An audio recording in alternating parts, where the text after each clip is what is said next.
Hello students, a very warm welcome to concise classes.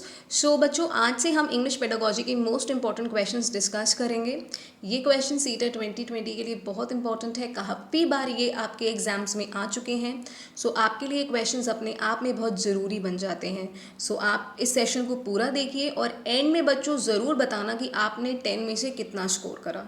Okay, so first question है बच्चों, which one of the following is not true about the status of English language across the world. कि English language को across the world जो एक status दिया गया है, जो एक मान्यता दी गई है, उसमें क्या सही नहीं है। पहला है बच्चों, English as a native language. ये बिल्कुल सही है, क्योंकि काफ़ी सारी कंट्रीज़ में इंग्लिश उनकी फर्स्ट लैंग्वेज है, उनकी मदर टंग है। ठीक है, तो वो उनकी एक नेटिव लैंग्वेज बन जाती है, तो ये ऑप्शन आपका सही है।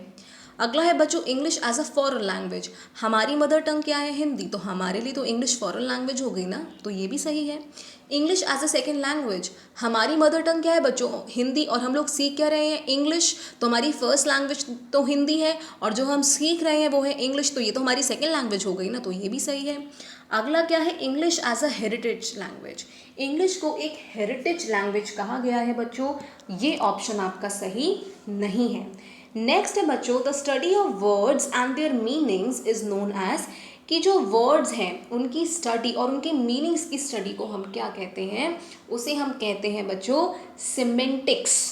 ठीक है, अगर हम बाकी सारे ऑप्शंस की बात करें तो बच्चों लिंग्विस्टिक्स क्या होता है? किसी भी लैंग्वेज की स्टडी को, किसी भी भाषा की स्टडी को हम लिंग्विस्टिक्स कहते हैं।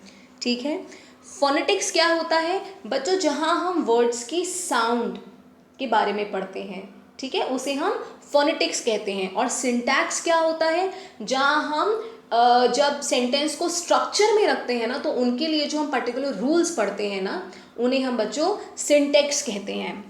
नेक्स्ट है बच्चों एटिमोलॉजी। एटिमोलॉजी क्या है बच्चों? एटिमोलॉजी है science of knowledge, science of knowing the origin of words. कहने का मतलब है कि कोई वर्ड कहाँ से ओरिजिनेट करता है। ओरिजिनेट का मतलब है कि कोई शब्द जिसे हम पढ़ रहे हैं वो कहाँ से निकला है, कहाँ से बनकर आया है, उसी को हम बच्चों एटिमोलॉजी कहते हैं।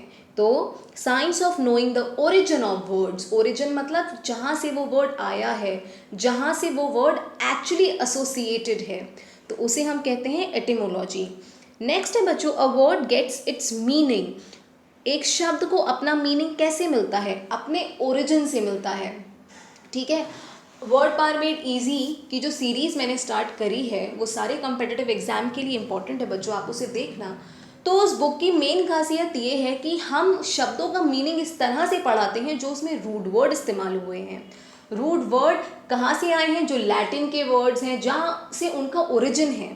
ठीक है ना, तो वहाँ से हमने उन वर्ड्स को पढ़ना शुरू करा है और उसी बेसिस पर बच्चों वो बुक बनी है। ठीक है, तो आप इसी से पता लगा सकते हैं कि जो वर्ड्स हैं उन्हें अपना मीनिंग मिलता है उनके ओरिजिन से, कि जहाँ से वो इजाद हुए हैं, जहाँ से वो बन कर आए हैं। नेक्स्ट है बच्चों, the first generation learners are those. पहली जनरेशन के लर्नर्स कौन होते हैं? जो बच्चे अपनी फैमिली से सीखते हैं, the first from their family to come to school.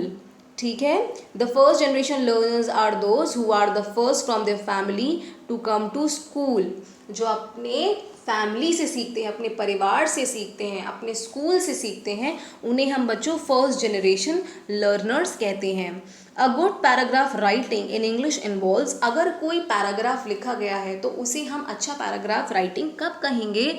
अगर उसमें आइडियाज़ हैं, प्रेजेंटेशन है और एक कोहेरेंस है। कोहेरेंस का मतलब बच्चों क्या होता है कि सपोज आपको कोई टॉपिक दिया है जिसके ऊपर आपको एक पैराग्राफ लिखना है, तो अगर आप उस पैराग्राफ में कुछ भी लिख रहे हैं तो वो उस टॉपिक से रिलेटेड है, उस टॉपिक से अलग नहीं जा रहा है कुछ भी, तो उसी को बच्चों हम कोहेरेंस कहते हैं। तो अगर आपके उस पैराग्राफ में आइडियाज़ हैं, प्रॉपर प्रेजेंटेशन है, कि जहाँ आपने प्रॉपर स्ट्रक्चर दिया है, सेंटेंसेस को बॉडी डिफाइन करी है एक पैराग्राफ की, उसमें इंट्रोडक्शन अच्छा है, उसकी एंडिंग अच्छी है, तो उसे हम कहेंगे गुड पैराग्राफ। ओके, नेक्स्ट है बच्चों, children can best learn a language when they having motivation. बिल्कुल सही बात है कि कुछ भी करने के लिए ना आपको मोटिवेशन की ज़रूरत है, आपको अभिप्रेरणा की ज़रूरत है।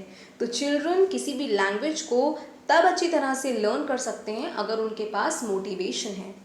Grammar should be taught by enabling practice in context, कि ग्रामर आप कैसे अच्छी पढ़ा सकते हो, कि अगर आप उन्हें जो भी पढ़ा रहे हो वो कॉन्टेक्स्ट के अकॉर्डिंग है। कॉन्टेक्स्ट का मतलब होता है कि जो आपके सब्जेक्ट से रिलेटेड है, आप अपनी लीग से अलग नहीं जा रहे हो, ठीक है ना। आप उतना ही पढ़ा रहे हो जितना ज़रूरी है उस समय पढ़ाने के लिए, ठीक है ना। तो अगर आप उन्हें प्रॉपर प्रैक्टिस करा रहे हो, आप उन्हें प्रॉपर प्रैक्टिस दे रहे हो, सपोज करो मैंने आपको नाउन पढ़ाई और नाउन के लिए ही मैंने आपको क्वेश्चंस दिए, तो मैं आपकी प्रॉपर प्रैक्टिस करा रही हूँ नाउन के पर्सपेक्टिव से।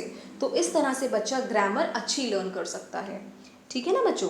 नेक्स्ट है बच्चों, कौन सी स्किल्स आपकी रिसेप्टिव होती हैं। हमने दो तरह की स्किल पढ़ी है, रिसेप्टिव और प्रोडक्टिव।